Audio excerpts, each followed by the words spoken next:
नमस्कार दोस्तों, स्वागत है आप सभी का आपके अपने YouTube चैनल प्रभात एग्जाम पर। और मैं हूं आपके साथ भारती गोला। तो आज के इस वीडियो में मैं आपके लिए एक बहुत ही इंटरेस्टिंग टॉपिक लेकर आई हूं, वो है द गंगा रिवर सिस्टम।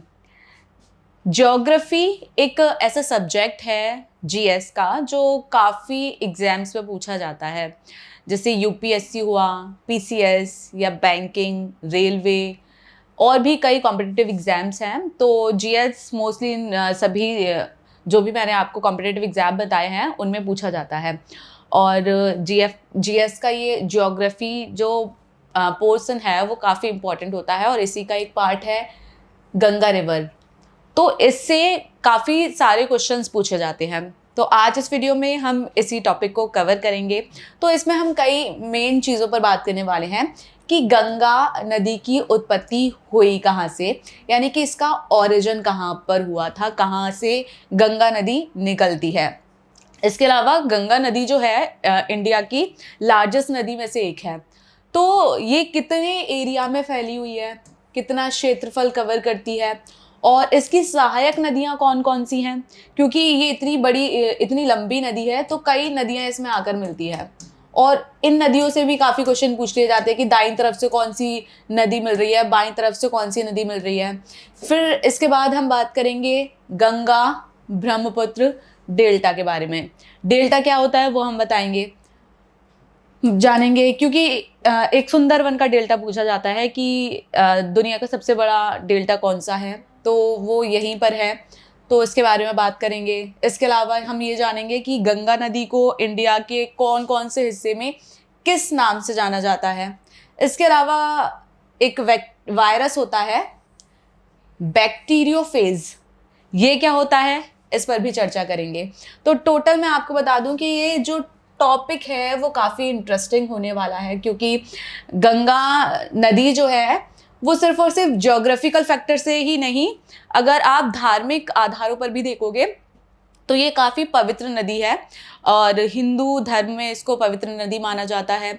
और काफ़ी इसका महत्व है। पुराणों में अगर देखोगे आप, कई ऋग्वेद में अगर देखोगे तो कई जगह पर करीब 2 बार गंगा नदी का वहाँ पर जिक्र किया गया है।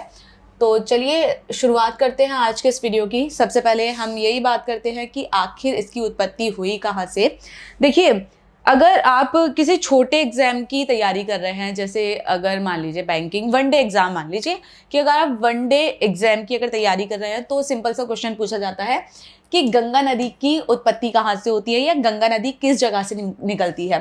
तो इसका बहुत सिंपल सा जवाब दे सकते हैं कि उत्तराखंड के हिमालय पर्वत जो है वहाँ पर स्थित है एक ग्लेशियर, गौमुख में स्थित है ग्लेशियर जिसका नाम है गंगोत्री। तो गंगोत्री से गंगा नदी निकलती है। लेकिन अगर रियलिटी में अगर देखा जाए तो ऐसा कुछ भी नहीं है।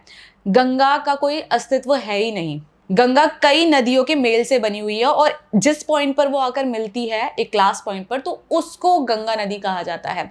अगर हम ऐसे बात करें कि पर्टिकुलर गंगा इस एरिया से निकल रही है तो ऐसा नहीं है। कई नदियां आपस में मिली हैं, उसके बाद गंगा नदी बनी है। और इसके दूरी की बात करें कि कितने किलोमीटर तक फैली हुई है, तो ये 25 यानी कि 2525 किलोमीटर तक फैली हुई है। और ये पूरे इंडिया के 5 राज्यों को कवर करती है। पहला तो ये उत्तराखंड से निकल रही है तो उत्तराखंड, दूसरा उत्तर प्रदेश, और फिर उसके बाद ये बिहार में जाती है, फिर झारखंड, फिर लास्ट में जाती है पश्चिम बंगाल में। और पश्चिम बंगाल में इसकी 2 धाराएं हो जाती हैं जिसको हम आगे समझेंगे, और एक समुद्र में मिल जाती है और एक चली जाती है बांग्लादेश में। तो आई होप इतना आपको समझ में आ गया होगा। तो जो गंगा नदी है, मैंने आपको बताया कि अगर रियलिटी में देखा जाए तो गंगा नदी कई नदियों से मिलकर बनी हुई है। जहाँ पर नदियाँ मिलती हैं उसको संगम कहा जाता है, और 5 संगम हैं, पंच प्रयाग, और संगम को ही प्रयाग कहा जाता है। तो यही जो नदी है गंगा नदी, वो 5 प्रयाग से मिलकर बनी हुई है, यानी यहाँ पर काफ़ी सारी नदियाँ हैं वो आकर मिलेंगी। तो चलिए शुरुआत करते हैं कि कैसे है, क्या है। तो यहाँ पर एक हिमनद है जिसका नाम है सतोपत। हिमनद मतलब ग्लेशियर। तो यहाँ से 2 नदियाँ निकलती हैं, एक अलकनंदा निकलती है और दूसरी निकलती है धौली गंगा। दो नदियां निकलती हैं सतोपद हिमनद से, ग्लेशियर से, यानी कि जो अलकनंदा है वो केदारनाथ की तरफ, यानी ये जो हिमनद है, ये ग्लेशियर है वो काफी बड़ा है, तो केदारनाथ और बद्रीनाथ दोनों का क्षेत्र में आता है। तो पहली नदी यहां से निकलती है अलकनंदा और दूसरी निकलती है धौली गंगा, और ये जहां पर मिलती हैं उस जगह को बोला जाता है विष्णु प्रयाग, यानी कि गंगा नदी की शुरुआत यहीं से होती है। और जब भी कोई दो नदियां जिस पॉइंट पर आकर मिलती हैं, मैंने अभी भी बताया था आपको कि उसको प्रयाग कहा जाता है या संगम कहा जाता है, ठीक है। और फिर इसके बाद में अब डिसाइड कैसे किया जाए कि यहाँ से अलकनंदा आई और यहाँ से धौली गंगा आई, तो इन दोनों में से कैसे डिसाइड किया जाएगा कि अगली वाली नदी का नाम क्या होगा, या जो इन दोनों से मिलकर बनी है नदी। तो जिस नदी की गहराई ज्यादा होती है, गहराई मतलब डेप्थ जिसकी ज्यादा होती है, उस नदी के नाम पर जो आगे नदी जो आगे नदी प्रवाहित होती है उसका नाम वही रखा जाता है। आई होप इतना आपको समझ में आ गया होगा। तो सबसे पहले दो नदियां निकलती हैं केदारनाथ बद्रीनाथ से, यहाँ पर सतोपद हिमनद है, तो एक अलकनंदा निकलती है, एक धौली गंगा निकलती है, और ये मिलती हैं विष्णु प्रयाग पर। फिर अलकनंदा को अलकनंदा ही कहा जाता है क्योंकि इस नदी की गहराई ज्यादा होती है। फिर इसके बाद यहाँ से नंदाकिनी नदी निकलती है, इसको मंदाकिनी मत समझिएगा, नंदाकिनी ही इसका नाम है। फिर एक नंदाकिनी नदी आती है और वो मिलती है यहाँ पे नंद प्रयाग पर, और तब भी अलकनंदा की गहराई ज्यादा है, तब भी इसको इसी नाम से पुकारा जाता है। फिर इसके बाद इसमें पिंडार नदी मिलती है, और वो कहाँ पर मिलती है, कर्ण प्रयाग पर, और तब भी इसको अलकनंदा ही कहा जाता है। फिर अलकनंदा नदी में मिलती है इधर से मंदाकिनी नदी, और मंदाकिनी नदी मिलती है रुद्र प्रयाग में, और फिर यहाँ पर इस जगह को रुद्र प्रयाग कहा जाता है। और मंदाकिनी नदी की गहराई बहुत ज़्यादा नहीं होती है, फिर भी इसको अलकनंदा ही कहा जाता है। फिर अलकनंदा नदी में मिलती है आकर भागीरथी नदी, और भागीरथी कहाँ पर मिलती है, देव प्रयाग पर।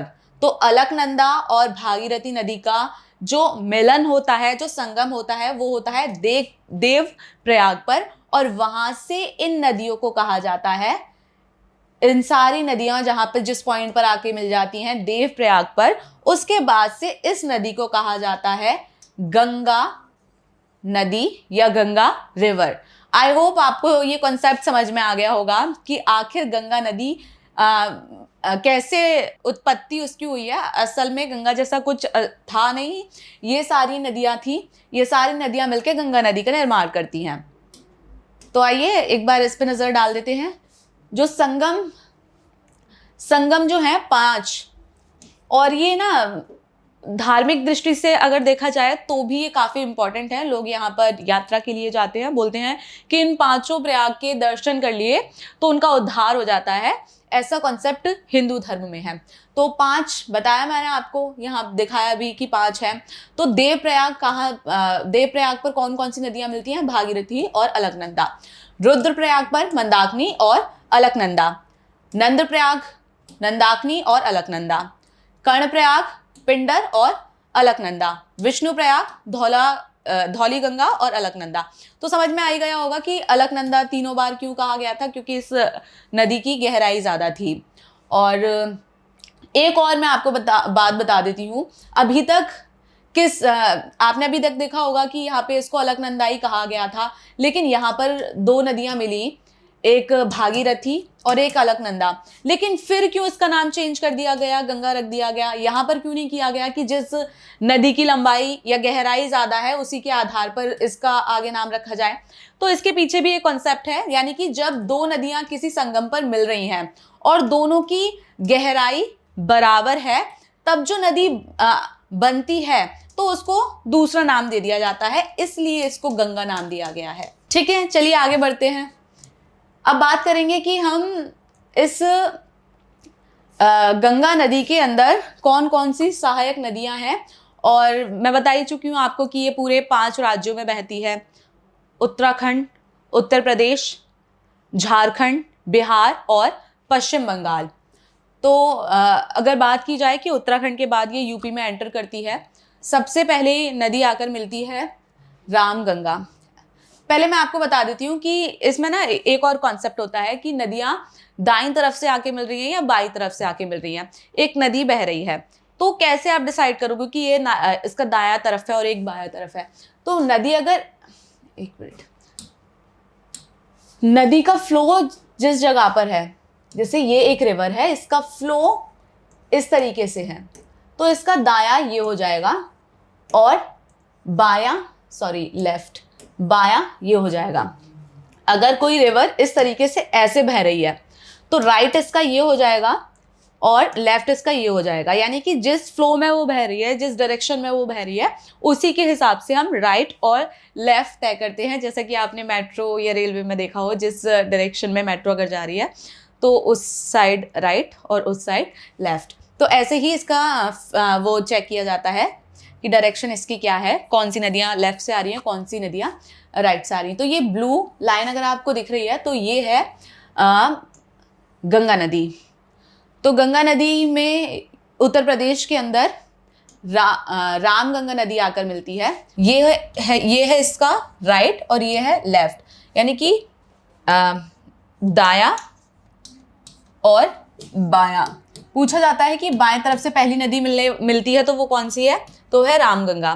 फिर उसके बाद गोमती, घग्गर, गंडक, कोशी और सबसे लास्ट में मिलती है महानंदा नदी।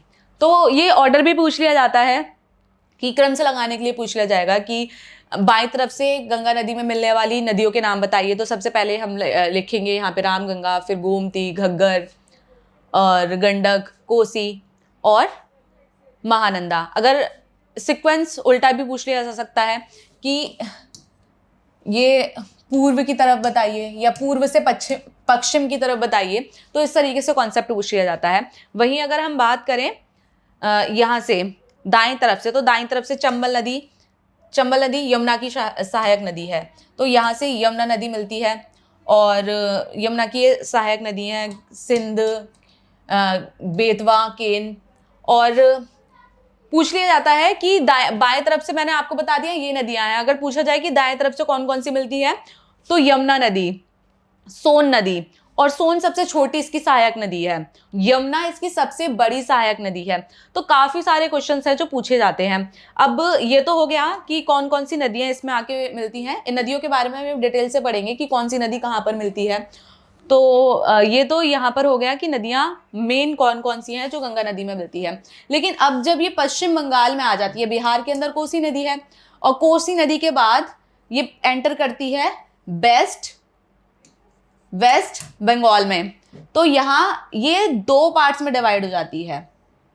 तो पश्चिम बंगाल के अंदर जब ये जाती है तो इसको हुगली नदी के नाम से जाना जाता है। पश्चिम बंगाल में जब ये एंटर करती है तो इसको हुगली नदी से जाना जाता है, और वहीं ये बांग्लादेश के अंदर एंटर करती है तो इसको पद्मा नाम से जाना जाता है।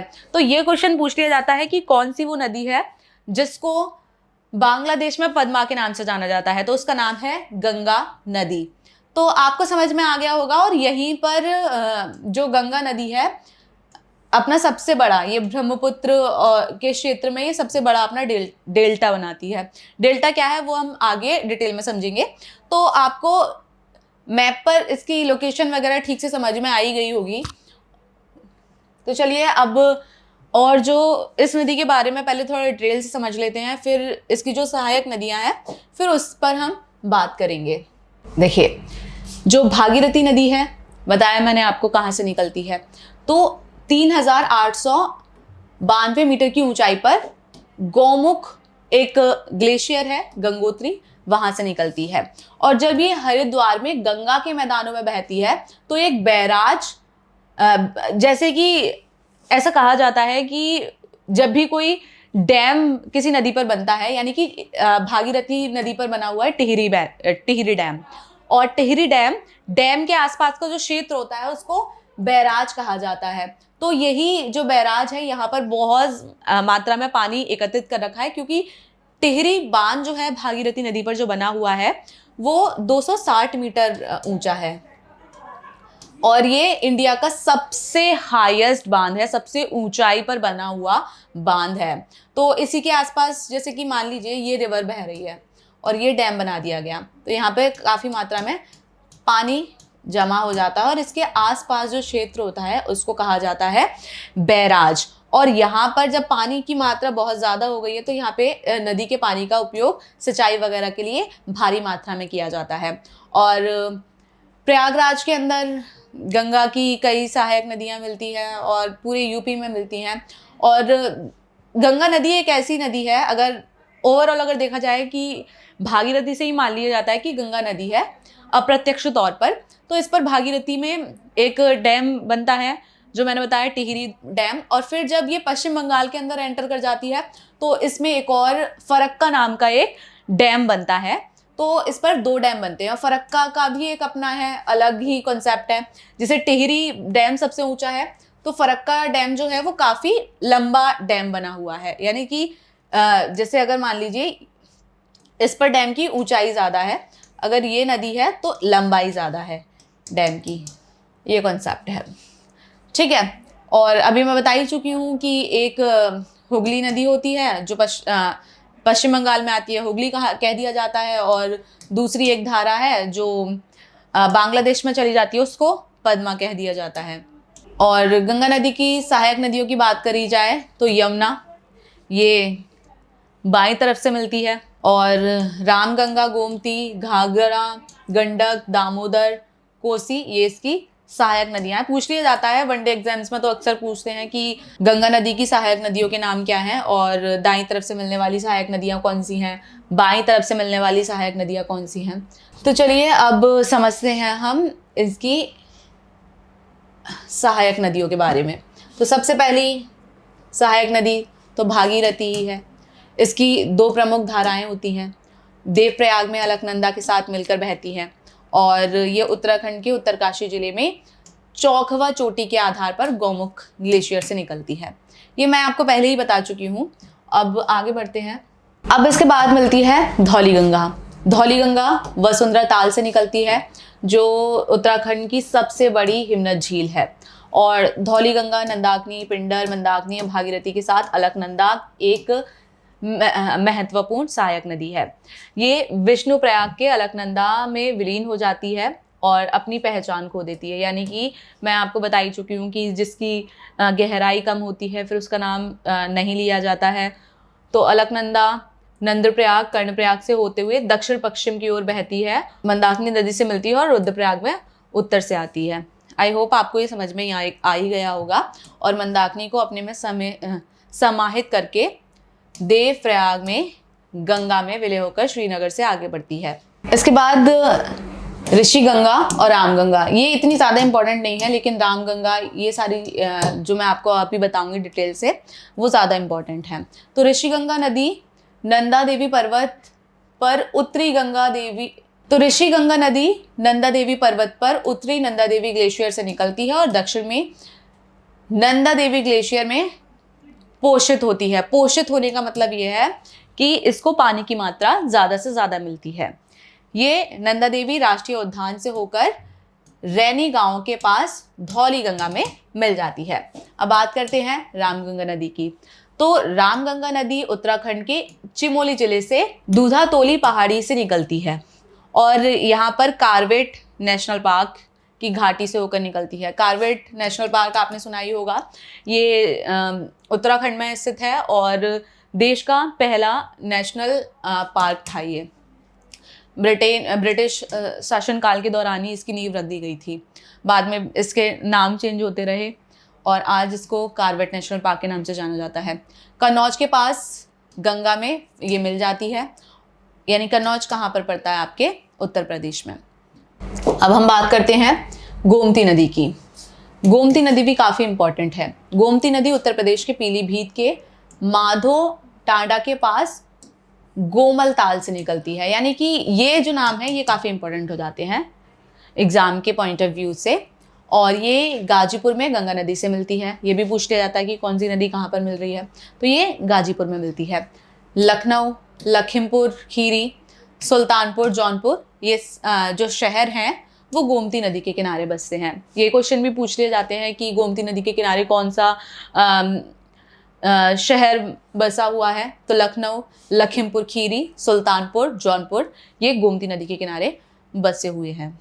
अब हम बात करते हैं घाघरा नदी की, तो ये भी काफ़ी इम्पोर्टेंट है। घाघरा नदी माप चांगचुओ के ग्लेशियर से निकलती है और ये करनाली या कोरियल के नाम से भी जानी जाती है और मानसरोवर झील के पास तिब्बत पठार से निकलती है।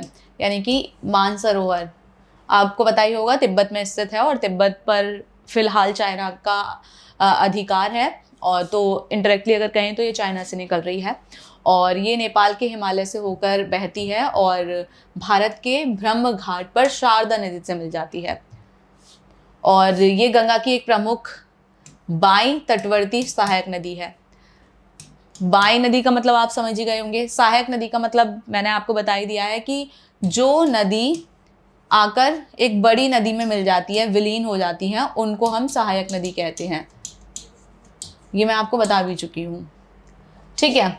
और ये बिहार और छपरा में गंगा में मिल जाती है और राप्ती, छोटी गंडक, शारदा, सरयू इसकी प्रमुख सहायक नदियां हैं। यानी ये सारी नदियां घाघरा नदी की सहायक नदियां हैं। अब हम बात करते हैं शारदा नदी की। तो ये शारदा नदी नेपाल के हिमालय से निकलती है और जिस ग्लेशियर से निकलती है उस ग्लेशियर का नाम है मिलम और इसे गोरी गंगा के नाम से जाना जाता है। ये इंपॉर्टेंट क्वेश्चंस हैं। पूछा जाता है कि शारदा नदी को किस नदी के नाम से जाना जाता है, तो गोरी गंगा नदी के नाम से जाना जाता है। ये उत्तराखंड के पिथौरागढ़ जिले में काली नदी के नाम से जानी जाती है। यानी कि जब ये उत्तराखंड के अंदर, नेपाल से निकलने के बाद में जब ये उत्तराखंड के अंदर एंटर करती है तो इसको काली नदी के नाम से जाना जाता है। और इस नदी के आधार पर जो हिमालय का वर्गीकरण है ना, तो काली नदी के आधार पर हिमालय का भी वर्गीकरण किया गया है। तो ये काफ़ी इंपॉर्टेंट है और कैलाश मानसरोवर यात्रा के लिए यहीं से होकर गुजरना पड़ता है। काला पानी से यहाँ एक काला पानी स्थल है यहाँ पर, वहीं से गुजरना पड़ता है और ये हिमालय के ऊपरी क्षेत्र में एक घाटी खंड में बहती है। यानी कि हिमालय का एक घाटी वाला एरिया है, वहाँ से ये बहती है। महाकाली भारत के मैदान इलाकों में उतरने के बाद ये शारदा के नाम से जानी जाती है, जो बाद में घाघरा नदी में मिल जाती है। अब बात करते हैं हम सरयू नदी की। तो सरयू नदी, देखिए सरयू नदी जो अयोध्या है हमारा, वो सरयू नदी के किनारे ही स्थित है। तो एक क्वेश्चन तो यही पूछ लिया जाता है कि सरयू नदी के किनारे कौन सा शहर स्थित है। तो एक तरफ आपको ऑप्शन में दे दिया जाएगा लखनऊ, एक तरफ वाराणसी और एक तरफ अयोध्या। तो इस तरीके से क्वेश्चन पूछे जाते हैं। अयोध्या को पहले फैजाबाद के नाम से जाना जाता था। तो सरयू नदी की बात कर रहे हैं हम कि सरयू ये एक नदी है जो उत्तर प्रदेश और उत्तराखंड से होकर बहती है। सरयू नदी जो उत्तराखंड के बागेश्वर जिले में नंदाकोट पर्वत के दक्षिण में एक रित से निकलती है। इस नदी का प्राचीन महत्व और उल्लेख वेदों में भी किया गया है। यानी कि सरयू नदी जो है वो आज से ही नहीं, वेद के टाइम पर भी काफ़ी पॉपुलर थी और शारदा नदी की बाएं तट पर स्थित एक सहायक नदी है। अब बात करते हैं राप्ती नदी की। तो राप्ती नदी पश्चिम धौलागिरी हिमालय और नेपाल के महाभारत रेंज के दक्षिण से निकलती है। महाभारत क्या है? हिमालय पर्वत को ही नेपाल के अंदर महाभारत पर्वत के नाम से जाना जाता है, जिसको सागर माता भी कहा जाता है। तो इसका मुख्य चैनल निचले हिमालय के, यानी कि ये भी जो हिमालय रेंज है उसके घाटी इलाके में बहती है। घाटी इलाके में बहना क्या है कि पानी जो होता है वो हमेशा ढलान वाले एरिया में पहुंचता है, तो ये मेन रीज़न है। और कुछ ये होता है कि नदियां जब बहुत लंबे समय से बह रही होती हैं तो वो चट्टानों को काटना, तोड़ना उनको शुरू कर देती हैं। तो एक ये भी रीज़न होता है कि नदियों का घाटियों में बहने का। तो नदी मुख्य रूप से भूमिगत जल से पोषित होती है। भूमिगत जल का मतलब होता है कि ज़मीन के अंदर से ही, क्योंकि कई बार ऐसा होता है कि नदी भूमिगत जल का मतलब कई हो सकते हैं। एक तो जैसे अगर बारिश हुई तो बहुत सारा पानी भूमि के अंदर आके जमा हो गया, और एक ये होता है कि जब नदी सी लेवल पर पहुंच जाती है तो नीचे से भी उसको पानी मिलना शुरू हो जाता है और बार बार बाढ़ आने की प्रवृत्ति होती है, जिसके कारण इनका उपनाम गोरखपुर का शोक पड़ा है। कई बार ऐसा है, ये क्वेश्चन भी पूछे जाते हैं कि बिहार का शोक किसे कहा जाता है। तो कोसी नदी है उसको बिहार का शोक कहा जाता है। ऐसा इसलिए क्योंकि जब कुछ नदियां अपना रास्ता बदलती रहती हैं या उनमें बाढ़ ज़्यादा आती है तो उनकी वजह से प्रलय की स्थिति बन जाती है उस पर्टिकुलर एरिया के अंदर, तब इनको वहाँ का शोक कह दिया जाता है। शोक का मतलब दुख से है। ठीक है, अब समझ में आ ही गया होगा। अब बढ़ते हैं हम अपनी दूसरी नदी की तरफ, कोसी नदी।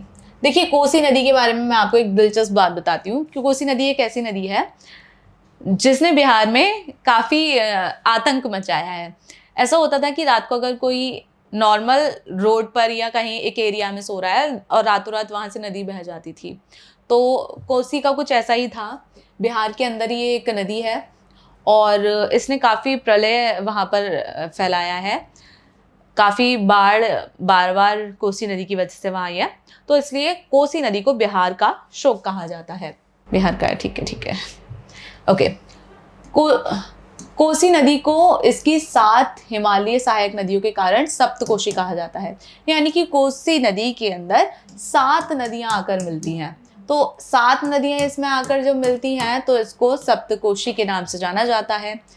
और ये एक पूर्ववर्ती सीमा पार नदी है। पूर्ववर्ती मतलब दूसरी सीमा से आ रही है और जो नेपाल और भारत दोनों के बीच से होकर बहती है। पूर्ववर्ती सीमा मान लीजिए कि ये आपका नेपाल का बॉर्डर है और यहाँ पर आपका नेपाल है और यहाँ पर आपका भारत यानी कि इंडिया है, तो इसके बीच में से अगर कोई बह रही है। और पूर्ववर्ती का मतलब पूर्ववर्ती का मतलब मैं आपको बताती हूँ एक बार, क्योंकि इसके पीछे भी एक लंबी कहानी है। पूर्ववर्ती नदी का सही मतलब ये है कि वो नदियाँ जो हिमालय के निर्माण से पहले बह रही हैं, यानी कि नदी बह रही थी वहाँ पर, फोल्ड हुए ज़मीन के अंदर, पहाड़ों का निर्माण हुआ, लेकिन वो नदियाँ फिर से वहीं बह रही हैं।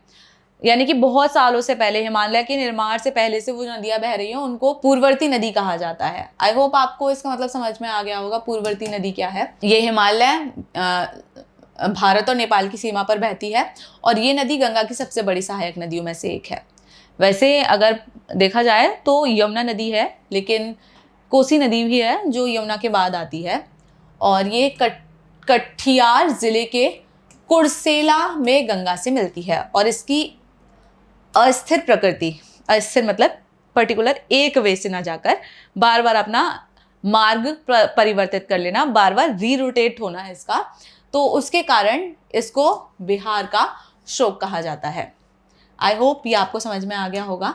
अब हम आते हैं अपनी दूसरी नदी गंडक नदी पर। तो गंडक नदी काली नदी और त्रिशूली नदियों के संगम से बनती है, यानी कि काली नदी और त्रिशूली नदी जहाँ पर बनती है तो वहाँ पर इसको गंडक नदी कहा जाता है। और ये महान हिमालय पर्वतमाला से निकलती है और इस जंक्शन में भारतीय सीमा तक नदी को नारायणी के नाम से जाना जाता है। यानी इस नदी को भारत के अंदर जब ये एंटर कर जाती है तो इसको नारायणी नदी के नाम से भी जाना जाता है। और ये पटना के सामने सोनपुर नामक स्थान पर गंगा नदी में प्रवेश कर जाती है। कोसी नदी तो हम पढ़ ही चुके हैं, अब हम रिहंद नदी पर बात करते हैं। तो रिहंद नदी जो है सोन नदी की सहायक नदी है और इससे भी क्वेश्चन पूछ ले जाते हैं कि रिहंद नदी कहाँ से निकलती है। तो रिहंद नदी निकलती है छत्तीसगढ़ के मैनपाट पठार के दक्षिण पश्चिम क्षेत्र में मतीरंगा पहाड़ियों से।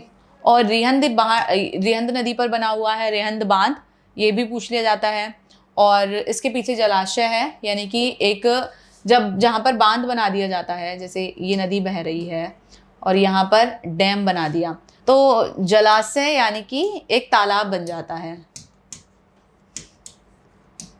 और तालाब यहाँ पर जो बना हुआ है इसको कृत्रिम तालाब कहा जा सकता है, क्योंकि डैम बना है और डैम बनने के बाद ये बना है। तो और इस झील को, या फिर कहीं कहीं पर इसको झील भी कह दिया जाता है, तो इस झील को गोविंद बल्लभ पंत सागर के नाम से जाना जाता है। तो अब आपके समझ में आ ही गया होगा कि गंगा नदी आखिर है क्या और कितने राज्यों से ये बहती है और कौन कौन सी इसकी सहायक नदियां हैं और वो सहायक नदियां भी कहाँ से निकलती हैं और किस जगह पर जाकर वो गंगा नदी में मिल जाती है। तो अब गंगा नदी के लिए एक और क्वेश्चन ऐसा पूछ लिया जाता है कि कौन कौन से शहर हैं जो गंगा नदी के किनारे बसते हैं। तो वो है श्रीनगर, जम्मू कश्मीर में ही स्थित है। फिर उत्तराखंड में ऋषिकेश, उत्तराखंड में ही है आपका हरिद्वार, रुड़की भी उत्तराखंड में है, फिर बिजनौर ये उत्तर प्रदेश में है, नारौर ये भी उत्तर प्रदेश में है, कन्नौज, कानपुर, इलाहाबाद, वाराणसी, मिर्ज़ापुर ये सारे उत्तर प्रदेश में पड़ते हैं। फिर आता है आपका पटना, भागलपुर, बहरामपुर, सहरामपुर, तो ये सारे आपके आते हैं बिहार के अंदर। फिर आपका हावड़ा और कोलकाता ये आता है आपके पश्चिम बंगाल के अंदर। तो ये मेन शहर हैं जो गंगा नदी के किनारे बसते हैं और पूछ लिया जाता है। तो मेरा आप लोगों से एक सवाल है, आपके घर पे छत पर पानी की टंकी तो ज़रूर होगी, और कभी आपने नोटिस किया है कि कुछ टाइम के बाद उस पानी की टंकी में कीड़े पड़ जाते हैं, या आप नॉर्मल जो पानी है उसको अगर बॉटल में कुछ दिनों तक भर के रख देते हो तो उसमें कीड़े पड़ना स्टार्ट हो जाते हैं। लेकिन कभी आपने ये सोचा ही होगा, ये मैं फिजूल का ही क्वेश्चन कर रही हूँ आपसे, कि जब भी आप गंगाजल लेकर आते हो और कितने भी दिन तक उसको भर के रखो लेकिन वो कभी भी ख़राब नहीं होता, उसमें कीड़े नहीं लगते हैं, तो इसके पीछे का रीज़न क्या है आपको पता है? वो है ये वायरस। इसका नाम है बैक्टीरियोफेज, यानी इसकी 1100 के आसपास स्पीसीज होती है, या इनके ही इसी वायरस की और भी प्रकार होते हैं 1100 तरह के, वो गंगाजल में पाए जाते हैं। और ये क्या करते हैं, गंगाजल के पानी को प्योर करके रखते हैं, और इसी की वजह से उसके अंदर कीड़े नहीं लगते हैं। और इसके अलावा मैं आपको बता दूं कि जैसे मान लीजिए कि ये पर्वत है, तो यहाँ से कोई गंगा नदी या कोई भी नदी बहकर आती है, गंगा नदी की अगर बात करें तो ये 25 किलोमीटर यानी कि 2525 किलोमीटर के आसपास बहती है। तो यहाँ ये इतनी दूरी तय करके आती है, तो इस बीच में कई पेड़ पौधे भी होते हैं जो इसको प्योर करता है, और इसलिए गंगा जल को इतना शुद्ध माना जाता है, इतना प्योर माना जाता है। तो आपको ये समझ में आ ही गया होगा। अब हम बात करते हैं कि डेल्टा क्या होता है, क्योंकि अभी तक हमने जान लिया कि भारत में जो नदी है गंगा नदी, उसका तंत्र कितना है, कौन कौन से 5 संगम हैं, प्रयाग हैं, इसके अलावा कौन कौन सी नदियां हैं, कहाँ आकर मिलती है, कितनी इसकी सहायक नदियां हैं। तो अब बात करते हैं कि उद्गम से लेकर इसका एंड जहाँ पर ये समाप्त होती है, तो वहाँ की स्थिति क्या होती है और उसे क्या कहा जाता है। ये डायग्राम देखिए, ये डेल्टा है। अब मैं आपको समझाती हूँ कि ये कैसे बनते हैं। कोई नदी है, पर्वत से निकली, बहुत ज़्यादा ढलान से ये आई, फिर इसके बाद क्या होगा, ये ढलान कम होता जाएगा और ये समतल मैदान में आ जाएगी, और ये समुद्र के मुहाने पर पहुंच जाएगी। मुहाना मीन्स होता है समुद्र का किनारा, यानी कि कोई भी नदी अगर आई है तो उसका जो मेन मोटिव होता है वो यही होता है कि समुद्र से जाके मिलना है। आप जितनी भी नदियाँ देखोगे ऑलमोस्ट समुद्र में ही जाकर मिलती है। तो स्टार्ट पर्वतों से होती हैं और समुद्र में जाती हैं, और यहाँ पर इनकी स्पीड बहुत ज़्यादा होती है और धीरे धीरे कम हो जाती है। और जब कोई भी नदी बहती है तेज़ी से, ऊंचाई से, तो वो अपने साथ में उस चट्टान को भी तोड़ते हुए, काटते हुए लेकर आती है। तो उसके बहुत सारे अवशेष होते हैं, तो उनको भी ये अपने साथ बहा कर लेकर आती है। और जब यहाँ पर इसकी रफ्तार काफ़ी तेज़ होती है, तो ये जो भी इसके पास जो होता है अवसाद, उसको तेज़ी से बहा कर लेकर आती है। लेकिन धीरे धीरे जब ये समतल मैदान में प्रवेश करती है तो इसकी जो स्पीड है, जो इसका फ्लो है, वो धीमा हो जाता है, और जो भी अवसाद ये अपने साथ लेकर आती है उसको अपने आसपास के क्षेत्र में या समतल मैदान में छोड़ देती है, और यहाँ ये निर्माण करती है डेल्टा का। अब इसको हम समझते हैं इस डायग्राम के थ्रू। देखिए, मान लीजिए ये गंगा नदी है और ये समुद्र के आसपास के एरिया में आ चुकी है। तो ये क्या है, जब समतल आ जाती है नदी तब वो बहुत स्पीड से बहती नहीं है, और इसकी जो धारा होती है वो कई पार्ट्स में डिवाइड हो जाती है, क्योंकि ये कोशिश करती है कि इसको एक निचला लेवल मिले, जहाँ एक निचला तल मिले इसको, जहाँ से ये आराम से फ्लो कर सके। तो इसलिए इसकी काफ़ी सारी शाखाएं बढ़ जाती हैं, और जब ये बढ़ने लगती हैं तो अपना आसपास की जो भी इनका पास जो होता है अवशेष, उनको ये ऐसे बिछाना शुरू कर देती है, और इस तरीके से निर्माण हो जाता है डेल्टा का। इस ट्रायंगल शेप का, और इसी ट्रायंगल शेप को कहा जाता है डेल्टा।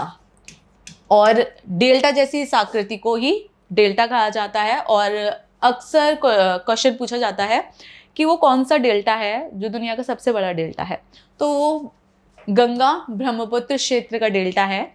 और इसके अलावा इसको जाना जाता है सुंदरवन के डेल्टा के नाम से, क्योंकि इस क्षेत्र में पाए जाते हैं सुंदरी नाम के वृक्ष और फूल, तो उन्हीं के आधार पर इसको सुंदरवन का डेल्टा कहा जाता है।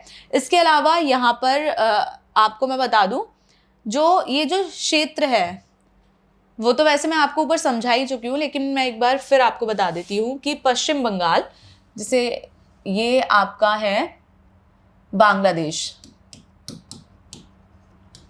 तो इसके अंदर पश्चिम बंगाल से एक नदी आती है, गंगा की एक धारा आती है जिसको पद्मा के नाम से जाना जाता है। और दूसरी अरुणाचल प्रदेश से होती हुई यहाँ पर एक और नदी आती है जिसका नाम है ब्रह्मपुत्र नदी, और बांग्लादेश में उसको जमुना के नाम से जाना जाता है।